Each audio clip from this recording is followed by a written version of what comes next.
Hi friends, this is Mangal and Muralidharan talking from India. Today I'm going to talk about how to counsel students who suffer from learning gap and learning retention due to pandemic. We have a large number of students who attend schools and colleges who happen to confront this problem of learning retention. They have lost valuable time in their lives wherein they don't have any idea of what has been happening. They have understood that this is the right time for them to come up with some results, especially on learning pace. But they do find themselves in a very precarious position where learning does not really take place as they want to, uh, progress further and further. How do they really overcome these challenges? What sort of strategies and techniques can learners make use of? And how do teachers counsel them? Could be the major questions which we can address in today's session. Most of us, as teachers, have the capacity to rebuild the confidence of learners in learning to overcome their learning difficulties. Friends, we have to look at the kind of challenges they face. For example, it could be all about spelling. Some children may go wrong in writing the correct spelling for a few words. Could be C1 level vocabulary or a C2 level vocabulary. Or they might have really missed some sessions related to grammar. Or they don't make use of language at all, hence their fluency may not be up to the mark. So, on such occasions, it would be advisable for teachers to talk to the parents and learners, give them several micro learning modules. You can come up with a series of handouts which could help them to learn things on their own, or give them tasks which they could make use of whenever they are free, right? Help them to get to know about the kind of challenges they face, but never hurt them. Encourage them, motivate them. Use such interesting strategies. For example, you can use fairy tales, you can download fairy tales, and you can share the text of fairy tales, or can make them watch fairy tales, make them narrate stories. And as they narrate, ask them to write down the spellings of these complex vocabulary and then analyze their vocabulary.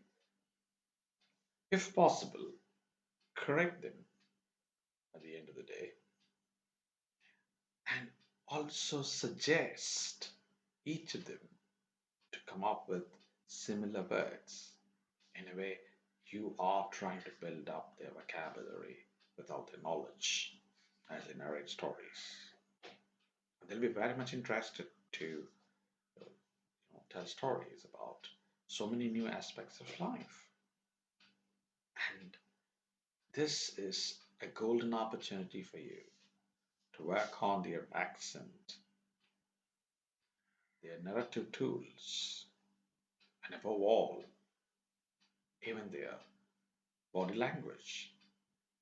I'll always say communication is not just limited to language, it's also about teaching the cultural values of a society. Your classrooms ought to be sources of inspiration, places of learning, wherein these learners can come and share their local values, cultural values, and talk about folk tales, regional cultural tales, and stories which are all the time popular in our society. And you have to help them narrate in the target language. In this process, you make them comfortable to communicate whatever they want to say. They should be free to express their emotions and feelings. And some students fail to retain all that they learn because of lack of interest. So, learning interest is very important to make a learner pursue learning. So, you can come up with strategies and techniques to stimulate the learning interests. Learning happens only when you are absolutely in harmony with the entire process of decoding the learning challenges. Some of them may have a poor self esteem.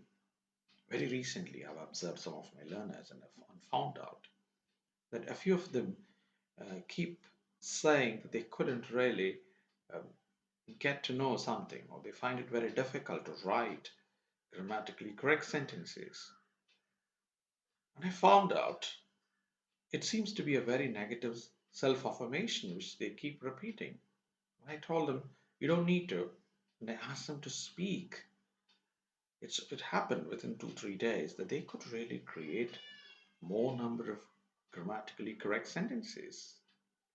They could use simple sentences, complex sentences, etc. Friends, that's very important. Give them learning opportunities, provide learning opportunities, encourage them, record them, make them listen to whatever they've done. When they realize that they can overcome that, show them the way out of their present learning challenges. Personalize the learning environment and have a roadmap for them to learn beyond whatever they're doing right now. I wish I can share some more new ideas in the next episodes related to this. And learning is all about interpreting and exploring domains of cognitive realm. And I'm sure we all can do it successfully by coordinating with one another. I'm here to support you in case you need any important learning solutions or techniques. Please feel free to contact me. Visit me at www.mangalapratabhan.com. That is www.mangalapratabhan.com. You can also visit me at www.fluencycenter.org. That is www.fluencycenter.org. You can also visit my blog www.poetmangalaprataban.blogspot.com. That is www.poetmangalaprataban.blogspot.com. Thank you, friends. Wish you all success. Subscribe to this particular video. Bye bye.